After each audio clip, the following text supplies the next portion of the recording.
এইবার এক সপ্তাহ থেকে প্রতিদিন বৃষ্টি আর বৃষ্টি, সারাদিন শুধু বৃষ্টি পড়ে। তবে আবহাওয়াটা খারাপ লাগে না, খুব ভালোই লাগে, শীতল আবহাওয়া। মনে হয় সারাদিন ঘুম আর ঘুম। এইবার খুব ঘুম পেড়েছি, ভালো লেগেছে। তবে দেখেন ছাদের অবস্থা, রাস্তাঘাটের অবস্থা একদমই ভালো থাকে না। কারণ বৃষ্টি যদি সবসময় হয় তাহলে ছাদটার অবস্থা দেখেন পুরোটাই কালো হয়ে গেছে। আর পাশে যদি থাকে গাছ তাহলে তো ছাদটা পুরোটাই নষ্ট হয়ে যাচ্ছে।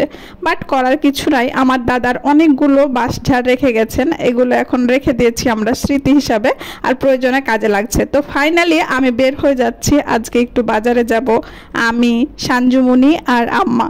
তো রাস্তাঘাট তো দেখতেই পেলেন কতটা নষ্ট হয়ে আছে। তারপর কাদাতে হাঁটাহাঁটি শুরু করে দিয়েছি, সাঞ্জু তো হাঁটছে আর রাস্তাটা পুরোটা ভিজে আছে। এটা কিন্তু 2 দিনের আগের ভিডিও, বাট এডিট করিনি, আজকে আবার রোদ পড়েছে, কিন্তু তারপরও আগের ভিডিও তো এই জন্য। আর এখানে মামির সাথে দেখা হয়ে যায়, তাই রাস্তাতে অটো থেকে নেমে আগে মামির সাথে দেখা করতে গেলাম। আমি কিছুই নিইনি, আমরা কিছুই নিইনি, মামিরা নুপুর করেছে আর কি দুইটা, একটা মনে হয় মলি আন্টির জন্য আর একটা মামির মেয়ের জন্য। তো মামির সাথে একটু কথা বলে নিলাম, ভালো লাগলো। এই যে দেখুন কত সুন্দর সুন্দর নুপুরগুলো ভালোই লাগলো। আর সাঞ্জু একটু মডেলিং করলো, আয়না দেখলে একটু মডেলিং শুরু করে দেয় আসলেই। তারপরে তো আম্মা বললো আমাদের কিছু কেনাকাটা আছে, তো তোমরা দাঁড়াও। তো আমরা বড় একটা রাস্তা পেয়েছি আর দাঁড়িয়েছিলাম, আর সাঞ্জুমনি হাঁচি দিতে শুরু করলো। ও তো সারাদিন শুধু হাঁচি দেয়, আর বৃষ্টি পড়লে তো সবসময় হাঁচি দেয়। তারপরে তো এখানে কিছু প্রয়োজনীয় জিনিস কিনলাম। তারপরে তো সাঞ্জুমনি বললো এখন কিছু খাবো, এই জন্য সিঙ্গারা নিল আর মনে হয় জিলাপি নিয়েছিল। তো এগুলো খাবার নিয়ে আমরা চলে আসলাম। তো এখানে দেখলাম অনেক জিলাপি, মজা লেগেছিলো, মানে করকরে। আসলে আমাদের এলাকার জিলাপিগুলো অনেক বেশি মজা। আসলে চাঁপাইনবাবগঞ্জের খাবার তো বিখ্যাত হয়ে থাকে। তো হ্যালো এভরিওয়ান, আসসালামু আলাইকুম, welcome to my new blog. যারা আমার পেজটিকে এখনও ফলো করেননি অবশ্যই ফলো করে দিবেন।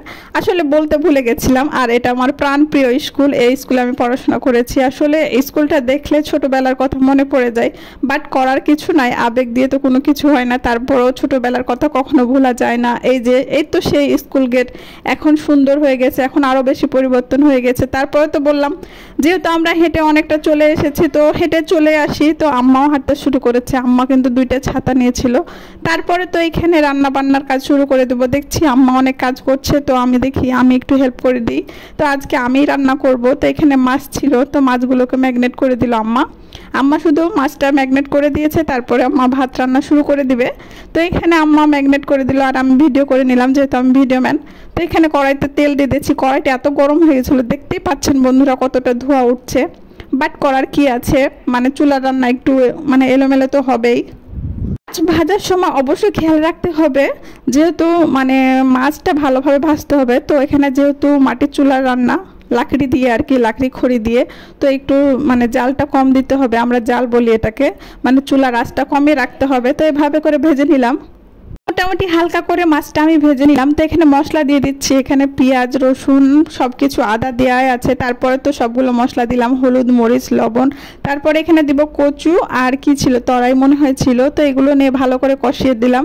আসলে ভুলে গেছি, কয়েকদিনের ভিডিও তো আসলে ভুলে যায়।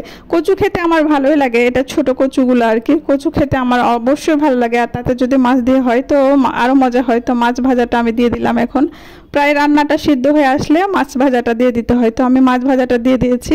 তো আর কিছুক্ষণ অপেক্ষা করবো, 5 মিনিট আর কি, ঢেকে অপেক্ষা করলে মাছটা রান্না প্রায় কমপ্লিট হয়ে যাবে। আসলে রান্না করতে ভালোই লাগে যদি মনের মতো সব কিছু হয়। তো ফাইনালি দেখেন রান্নাটা কতটা লোভনীয় হয়েছে। তো আমার আসলে রান্নাটা খেতে ভালো লেগেছে, সবাই খেয়ে ফেলছিল, পরে আমি খেতে বসেছি। আর এখানে ছোট্ট একটা বাচ্চা একা একা নাচছে, কাকুর দোকানে এসে তো ভিডিও করলাম। তো আজকের মতো পর্যন্ত, ভালো থাকবেন, সুস্থ থাকবেন, আল্লাহ হাফেজ, আসসালামু আলাইকুম।